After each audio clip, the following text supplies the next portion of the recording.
બીજા બધા સાધનો માણસને બને તો જરૂર કરવા, પણ નહીં તો આ કીર્તન બહુ ફળદાયી છે. નારદજીએ ભક્તિને વચન આપ્યું, હવે હું જ્ઞાન વૈરાગ્યને જાગૃત કરવાના પ્રયાસ કરીશ. સનતકુમારને પ્રશ્ન કર્યો, જ્ઞાન વૈરાગ્યને જાગૃત કરવા માટે મારે શું કરવું? ત્યારે સનતકુમારોએ કહ્યું, તમે ભાગવતની કથા કરો. નારદજી કહ્યું, ભાગવતની કથા તો વેદને અનુસરે છે, વેદના અર્થો છે, એમાં તો વેદમાં ભાગવતમાં કઈ બહુ અંતર નથી, એવું નારદજી બોલ્યા. એટલે સનતકુમારોએ કહ્યું કે ના, બરાબર છે, સત્યમ પરમ ધીમહિ, વેદના અર્થો વાળું છે, પણ થોડો ફરક છે. ઇક્ષુણામ અપી મધ્યાંતમ શરકરા ઇવ તિષ્ઠતિ.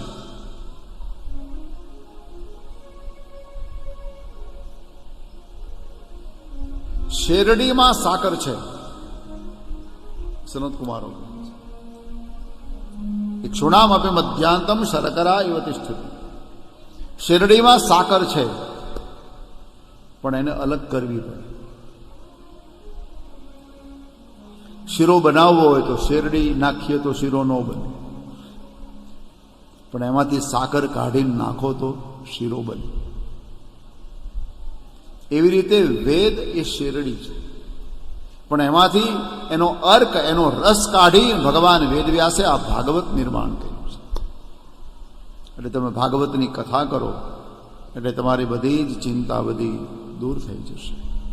અને પછી આનંદ નામના એ સ્થાનમાં ગંગાના કિનારે શ્રીમદ ભાગવતની કથા ચાલુ થઈ. અને ત્યાં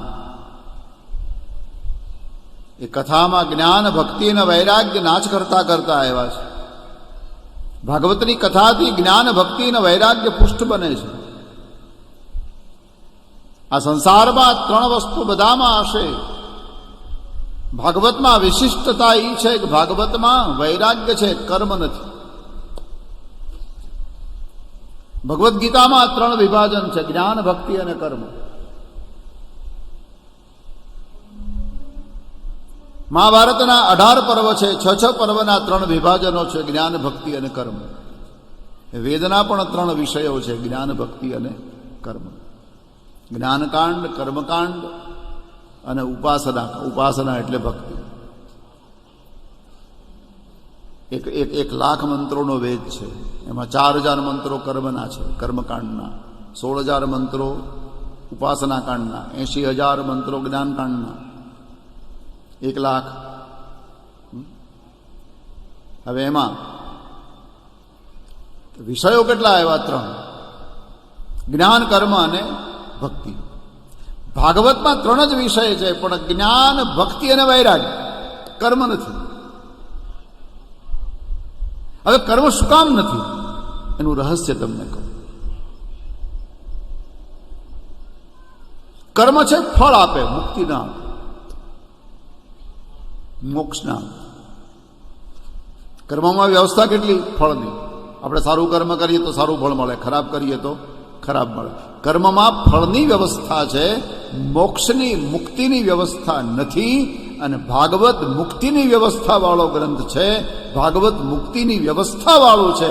એટલે મુક્તિ વૈરાગ્યમાં ભેગું કરવામાં નહીં, છોડવામાં, એટલે વૈરાગ્ય. તો આવું ભાગવત, એનો આ મહિમા મેં તમને કહ્યો. શ્રીમદ ભાગવત છે એ દિને દિને નવમ નવમ કથા છે, રોજ નવી, રોજ નવી. જો તમે કાંઈ ભાગવત પહેલી વાર સાંભળતો હોય એવું નથી, અને હું કાંઈ પહેલી વાર આ કથા કરતો હોઉં એવું નથી, પણ જ્યારે જ્યારે વ્યાસપીઠ ઉપર બેસીએ ત્યારે આ કથા નવા રૂપમાં તમને થોડો એવો અનુભવ થયો હશે, હા, કે ભાઈ આ તો બધું નવું બોલાયું. નવું કાંઈ નથી, ભાગવતનું જ છે. પણ એ જેવી રીતે ભગવાન કૃષ્ણ દિવસે દિવસે નવા છે, દિને દિને નવમ નવમ નમામિ નંદ સંભવમ, એવી રીતે શ્રીમદ ભાગવત છે એનું સ્વરૂપ છે, એટલે રોજ નવું છે.